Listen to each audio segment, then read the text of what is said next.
this third book came out recently, Atomic America. And there I learned some things that I didn't know existed before. One of those things was, we're now talking of Mr. X right there. Why did he pull the control rod? This reactor, it was man-caused accident, and this reactor did not go blow up, if you will, on its own. Something had to cause it. And that Mr. X right there is the one that caused it. Now, why did he do that? Why would he was a licensed reactor operator. He knew, or he would have had to know what happened if he pulled that control rod. The logbook says they were testing the control rods to see if they were slipping, if they or sticking, I should say. They were made to, in case of you push the scram button, gravity would pull the control rod down and it would shut the reactor down. Well, according to the logbook, they were having a problem with them sticking. So was he testing that, or was it, according to the books that I've read, was it because he got pushed over the edge? And by that I mean, this is partly known fact. He was a military man. He was working to train to run this when it got off beyond the prototype to run it somewhere in the world. That's what they had the military here for. That reactor was basically a baby-sized reactor compared to the rest of the reactors out here. That was a baby-sized reactor that could be moved in about 4 pieces anywhere you wanted to move it. That was a theory. You could move it out into this was Cold War era, so you could move it to Greenland to provide power for an encampment, a missile watch station, if you will. So it was made for, it could be not stationary, it could be moved, you could fuel it up, it could be run for several years without refueling, and everything was good. Okay, back to this gentleman that pulled the control rod. This is a known fact, been told by his fellow workers. He had family problems. His wife kicked him out the night before, unfortunately, and she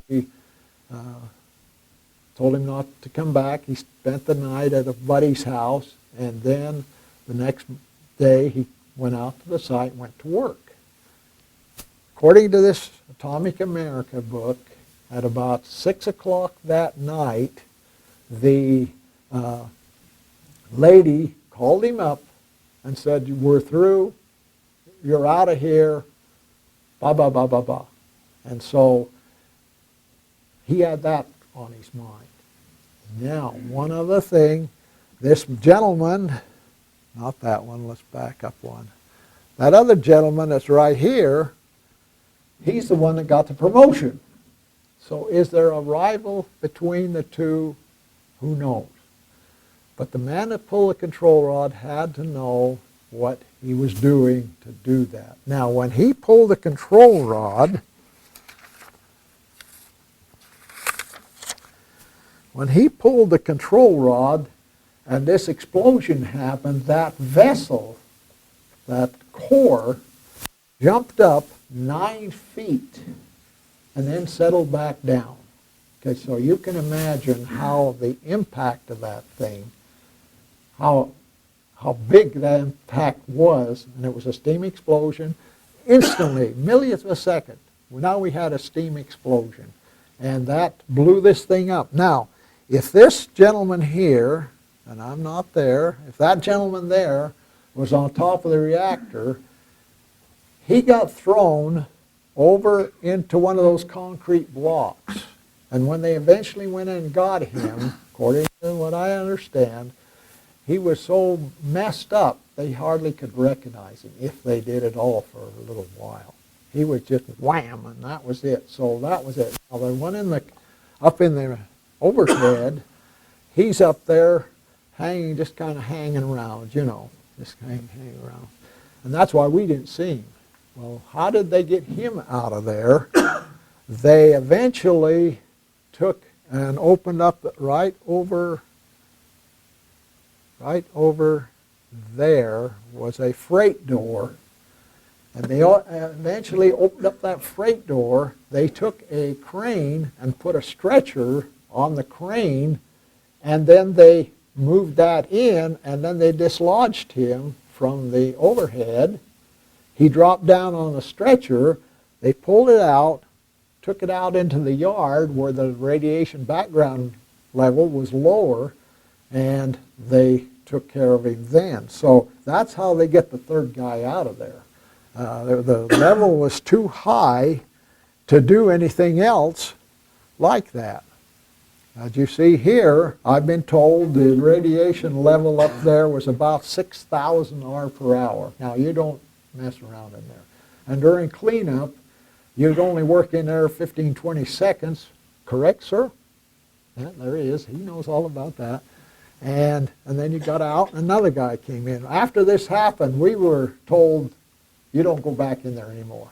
When they released us, we left there and went back out the engine. When they says, okay, if you got a problem, we got help on the way, you guys have got enough exposure, you're out of there. Now, when the containment vessel used to be sitting right here, like that.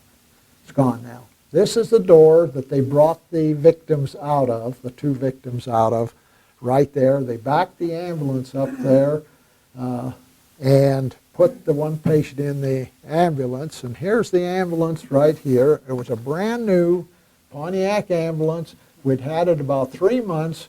This was the second patient it had ever packed, and we contaminated it just like that. Now eventually, just a minute, the word got out that they buried that ambulance, which is not true. That ambulance was decontaminated after it was used. We got it back, and we used it for several years. Eventually, the city of Blackfoot got it on a property transfer, if you will, and they used it for several years. And if you ever went out to the fairgrounds and looked at demolition derby or a rodeo, you'd have saw that ambulance sitting out there. So it served a good purpose and a good life before it went away. But it wasn't buried, I can assure you that. And boy, was it a nice ambulance. I loved it because it would just, man, I could get to town with that faster than anything you could believe. And you could get away with it because it had the red light on there. Okay, after this happened, now we got contaminated firemen all over the place. We've been in there, our clothing is contaminated, and we got to do something with that. So we goes on down the road, out of this area, we goes on down the road with what they call a gas-cooled reactor, or GCRE. Goes down there, pulls up in the parking lot, right here, and we stop the fire engine and get off. And in the parking lot, don't forget folks, it's 17 below zero. Because we're contaminated, we immediately shed all our clothes, clear down to nothing. I make a joke about this, that there's quite a nudist colony out there. You know. We didn't stand around in the parking lot very long, I can assure you that. But then we went into that complex and we decontaminated as best we could at that point. I had one point here on my shoulder where every time they ran a survey instrument over it, they could find some contamination, and they scrubbed that thing, they being the technician that was there at the time, they scrubbed that thing till it was bleeding, or that little particle, whatever it was, got out of there. So that's sometimes what you have to put up with. But that's what, then after that happened, now we're back at the fire station, and we do some stupid things. This is another story, but we do some stupid things. The fire chief says, oh, we got to get that fire engine back in service. It's contaminated, but we got to get it back in service. Okay. So we bring it from the complex into the fire station. They check out the tires. Oh, yeah, it's okay. But they check up on the hoses and with the survey instrument, and there's some contamination up there.